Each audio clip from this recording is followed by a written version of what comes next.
Hello, everybody. Hi, Jon.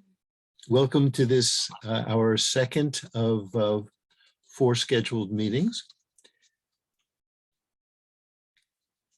Very briefly, just setting our initial motivation. I go for refuge until our enlightenment to the Buddha, the Dharma, and the highest assembly by the virtuous merit that we create. By participating in these teachings, may we attain this state of a Buddha in order to benefit all sentient beings. May we attain the state of a Buddha in order to benefit all sentient beings. May we attain the state of a Buddha in order to benefit all sentient beings. So, as is well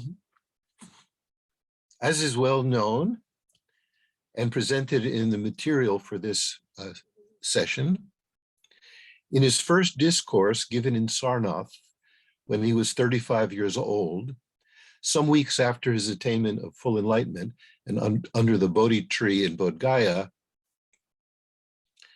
he initiated the first turning of the wheel of Dharma. And at that time, he presented the 4 Noble Truths, which became the basis of all of his subsequent teachings. In it, he declared that suffering is to be known, its causes are to be abandoned, his cessation is to be attained, and the path to its cessation is to be cultivated. That's something which is probably very familiar to everyone here. Then later, several years after that, when the time and the qualified disciples were ripe enough for the Buddha to reveal the more advanced perfection of wisdom, or prajnaparamita teachings, he began his second turning of the wheel of Dharma at Vulture's Peak near Rajgir. In these Mahayana, or great vehicle teachings, he showed the path by which all beings can achieve the same full enlightenment he did, thus becoming Buddhas themselves. And he employed a rather paradoxical twist to what he had taught in his earlier, more straightforward discourses.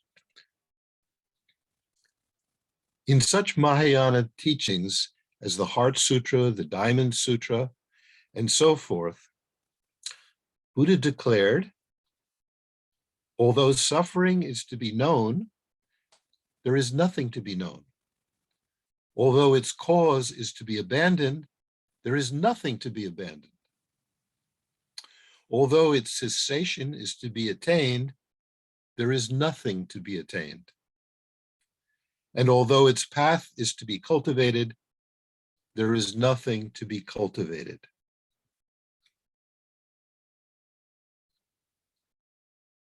Many people reading this or similar statements in the Perfection of Wisdom Sutras are very perplexed, and they think, oh, maybe what Buddhism is talking about is that nothing makes sense, nothing is real. But that's not true. As the great Vietnamese Zen master and peace activist, Thich Nhat Hanh, who, as probably everyone here has heard, passed away very recently at the age of 95, he referred to this seemingly paradoxical approach as the prajnaparamita dialectics. Let us see if we can begin to get some notion what these perfection of wisdom discourses are getting at. So, as we pointed out last week, the Mahayana path is a union of compassionate method and insightful wisdom. These are the 2 wings enabling the practitioners to fly to full enlightenment. The compassionate method aspect of the path is based on concern for the welfare of all beings, and thus is very vast. And the profound aspect plumbs the underlying depth of ultimate reality. So we can speak of these two wings of the path as the two bodhicittas. The conventional bodhicitta is the intention to achieve enlightenment for the sake of all beings, as in the opening prayer, as in that last line of the opening prayer, may I attain the state of Buddha in order to benefit all sentient beings. The profound wisdom is the ultimate bodhicitta. And each of these, as was pointed out right at the beginning of this course, each of these are symbolized. The conventional bodhicitta is a moon disk at one's heart, and the ultimate bodhicitta is the vajra that stands on that moon disk.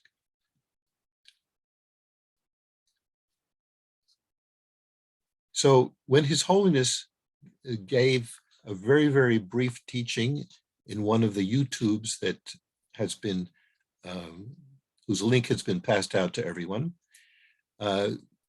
he began by saying, so first, meditate on the conventional bodhicitta, the altruistic spirit of enlightenment, as much as you can. And so when it becomes time to do that, because I'm going to say a few remarks first, then at that point, we try to generate this compassionate bodhicitta motivation and feel that appearing in one's heart as a moon disk. Mm-hmm.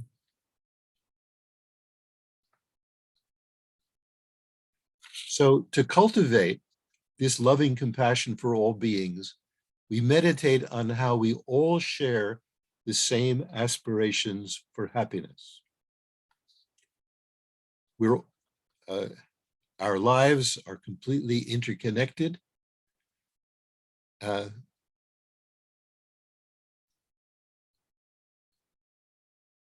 we share the same aspirations for happiness. As His Holiness often says, we are members of the same family.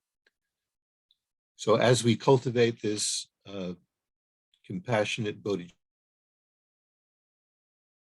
conventional bodhicitta, we feel a moon disk forming in our heart, which symbolizes this love.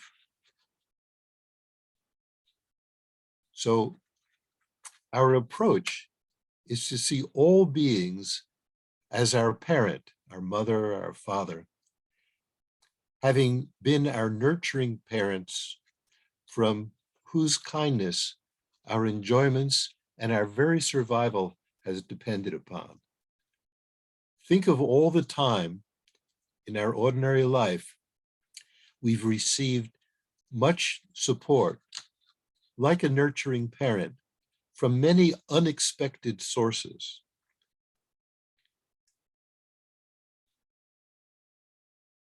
Think of times when someone has done something for you, perhaps a complete stranger who helped you in some significant way.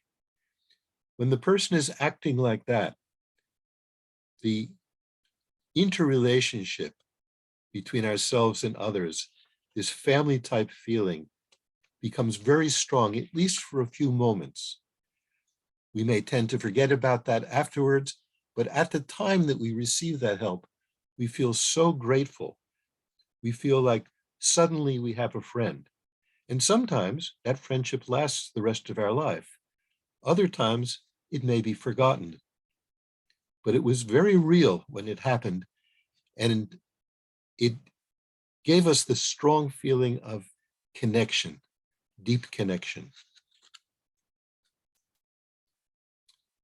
Then we consider the wisdom wing, if that's the compassionate method wing.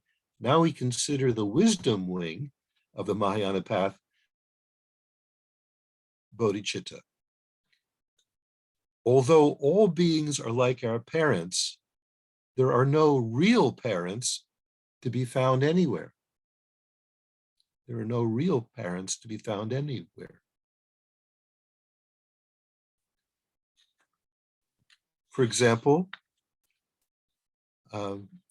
whether she's now alive or has passed away, bring to mind the woman you think of as your real mother. Okay? Try to focus on her.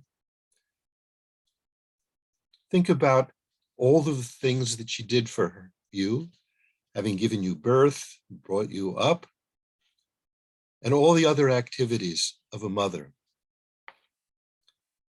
Is she really a mother? Certainly, conventionally, she's a mother. She has performed the function of a mother in our life. But is she a real mother?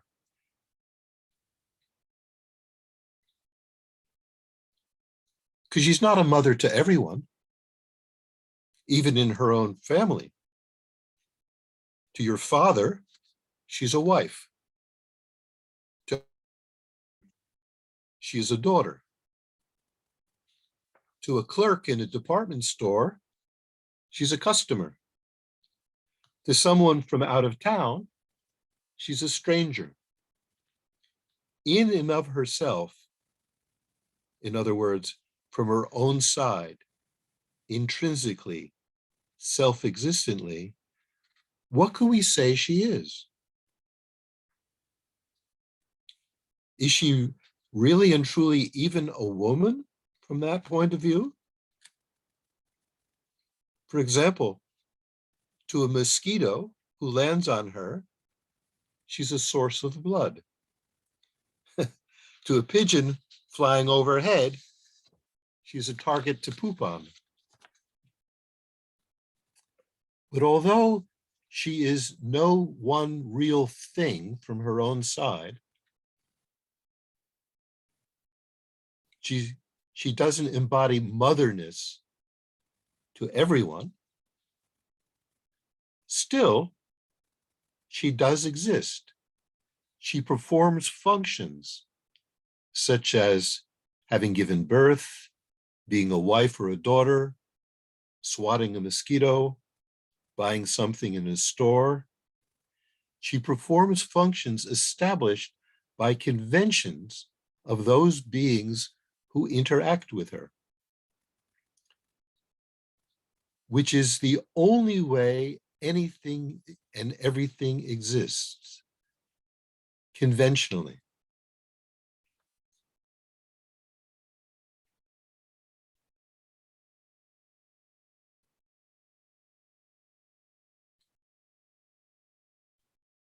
So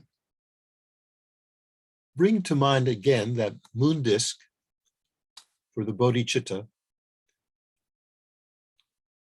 Generate that feeling of connection, appreciation, kindness, love for this person we called a mother. And if the mother doesn't work, then use your father or someone else, right? And as His Holiness said, if you search for the identity of this person, you will not find it. But this does not mean the person does not exist. Rather, he or she does not exist objectively from its own side, although that is what appears to our mind. The self or person does not exist in that way. So in the Madhyamaka texts, it is said that things are merely designated by names, but they do not exist from their own side objectively. So nothing whatsoever exists in the way it appears to our mind. So have this determination, the Dalai Lama suggests, nothing whatsoever exists in the way it appears to me at all. So this understanding creates a foundation for meditating on ultimate bodhicitta. So with that thought in mind, visualize on top of the moon disk, which is representing our compassionate feeling of fellow feeling for others, whether we choose a mother or a father or anyone else. On top of that, a white vajra appears. Meditate on the union of the vajra on the moon disk for a short while.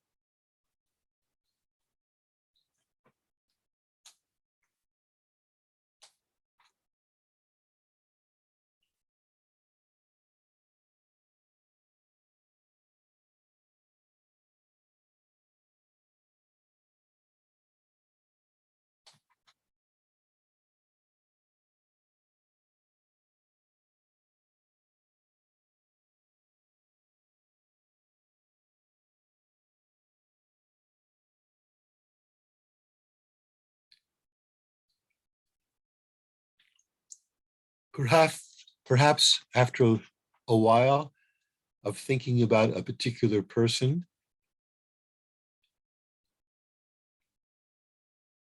the notion of his lacking independent self-existence, the notion of him not being as concrete and independent as he appears to our mind, maybe that notion becomes a bit fuzzy, a little bit indistinct. So bring that person strongly to mind and identify how you relate to him or her. I've used the example of someone that you love and admire, but it could even be someone that you dislike or are distant from. Just think of that, whatever person you bring to mind, think of him or her very strongly and notice how you view that person.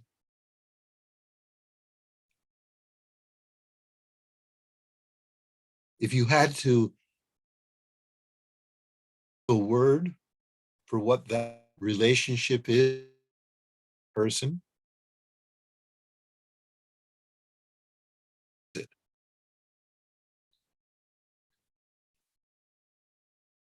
clearly, if the person is your parent, you think, oh, this person is a parent. If it's a neighbor, think this person is a neighbor. If it's a friend, think, oh, this person is a friend. This person is a stranger.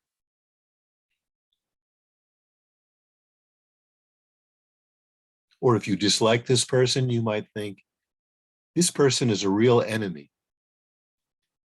Because that's how he or she is appearing to us now. But any of those words that you use to describe the nature of your relationship to that particular person, mother, father, friend, stranger, enemy, is not true for everyone.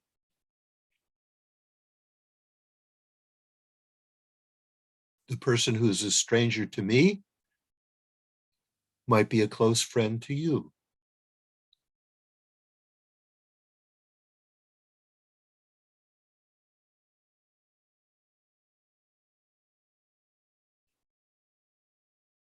So,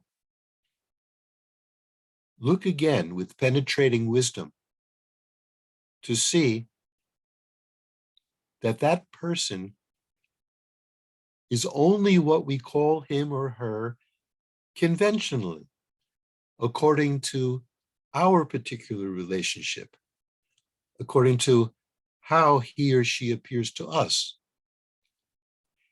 If from his or her own side, this person were truly a friend or an enemy or a stranger or a mother or a father or whatever, then everyone would view that person that same way. Because the motherness, the fatherness, the friendness, the strangerness, the enemyness would be something inherent to the person, but it isn't.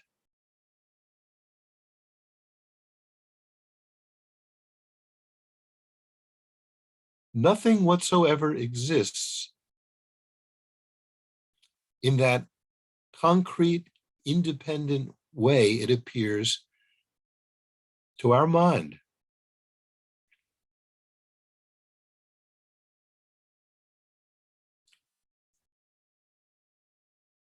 So if that solid view of that person being this or that particular thing starts to become transparent, it loses its solidity,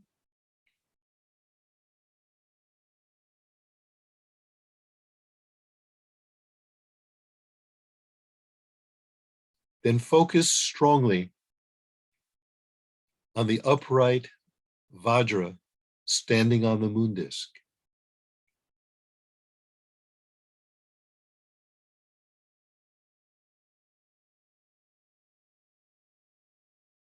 The vajra stands for the penetrating wisdom that sees this lack of concrete inherent existence of a being who previously may have appeared to be very concrete and independent. And that vajra is resting on the moon disk, which indicates that conventionally, that person that we've been focusing on, though he or she lacks even one atom of concrete independent self-existence, still exists conventionally, still is able to perform functions.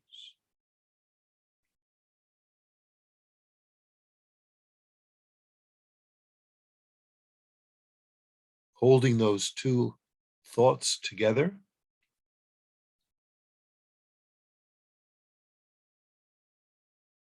with the help of visualizing the vajra or on the moon disk,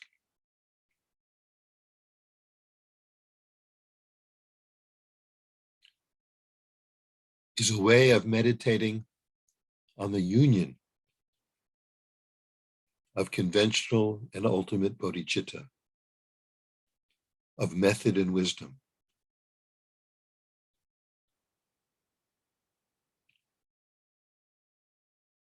And the conclusion that we can come to is that even though no true, real, concrete, independent being can be found to exist anywhere in the universe, all beings equally want to be happy, and no one wants to suffer.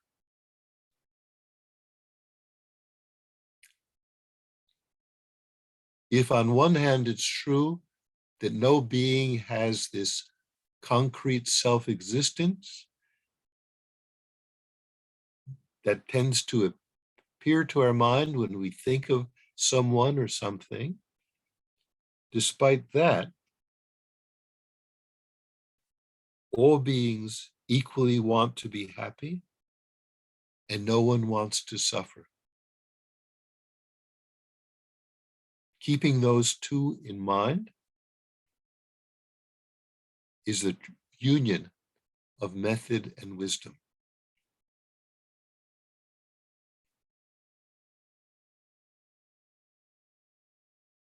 Is for loving kindness,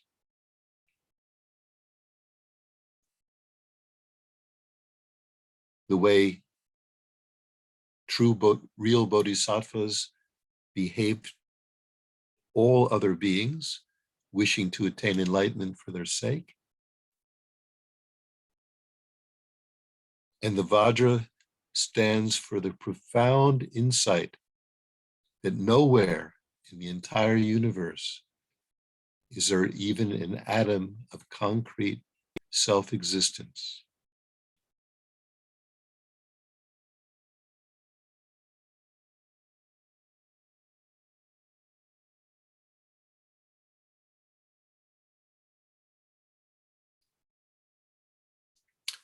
So we have a minute left, and I didn't think there was going to be enough time to open it up for questions, especially because most of the questions about this kind of subject is beyond my pay grade to answer. But if there's something that's coming up in your mind that you'd like to bring up, we can try. Maybe there'll be something helpful that'll come from that.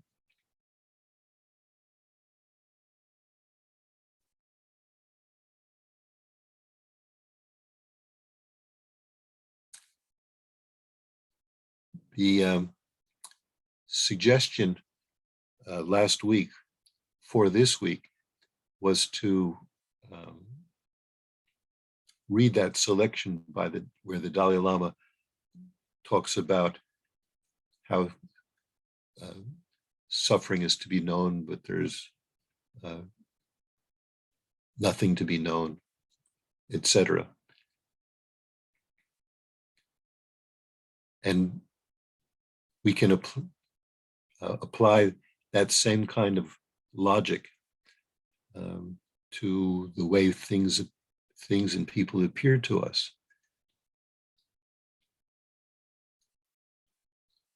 So did you get some sense of what Thich Nhat Hanh called the Prajnaparamita dialectics?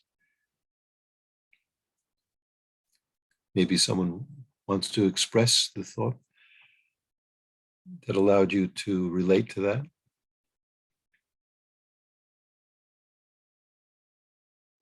Go ahead, Abelardo. You can unmute yourself.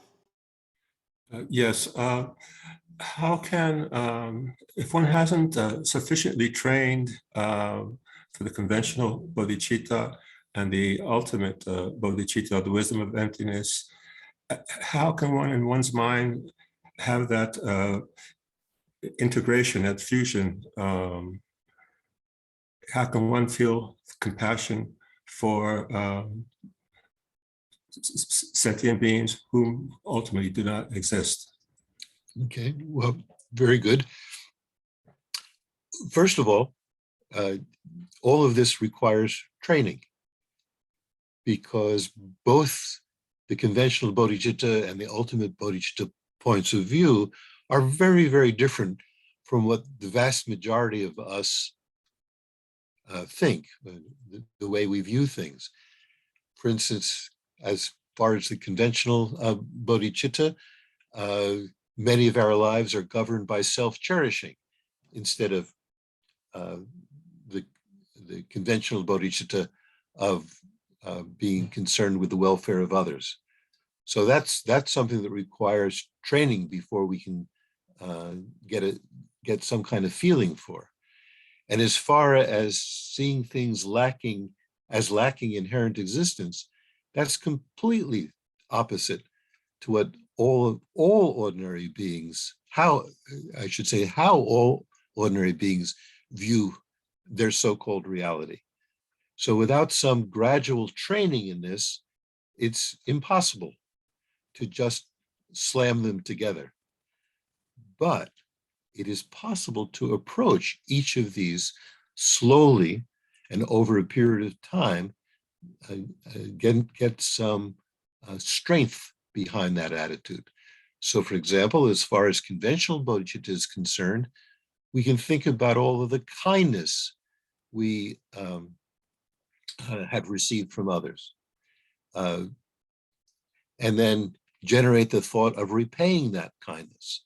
That eventually can transform into the wish to attain enlightenment for the sake of others.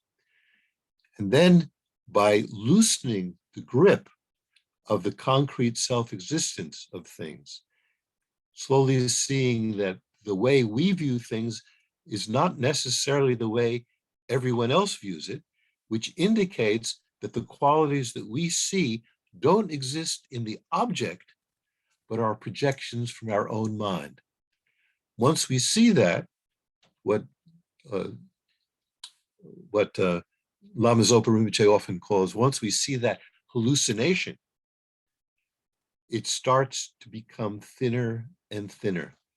And gradually, it is said that it's possible to eliminate it completely. But of course, that requires a lot of work over a period of time. So we try to approach this gradually, building up the conventional bodhicitta, building up the ultimate bodhicitta, and then whatever we're able to generate from each of those, we wed to this image, this simple image of the vajra of ultimate bodhicitta supported by the moon disk of conventional bodhicitta. Okay. Well, thank you for that question. I hope that answer was a little bit helpful. So thank you, everyone. We have reached the end. And I think each of us can do our own dedication of whatever merit this activity has created in our minds. So thank you very much. Thank you so much, Jon, for a really beautiful practice. And we hope to see you next week. Yes. Thank you. And thank you everyone for joining us from all the different time zones. Bye-bye, Yeah, Dharma now friends. Have a good weekend.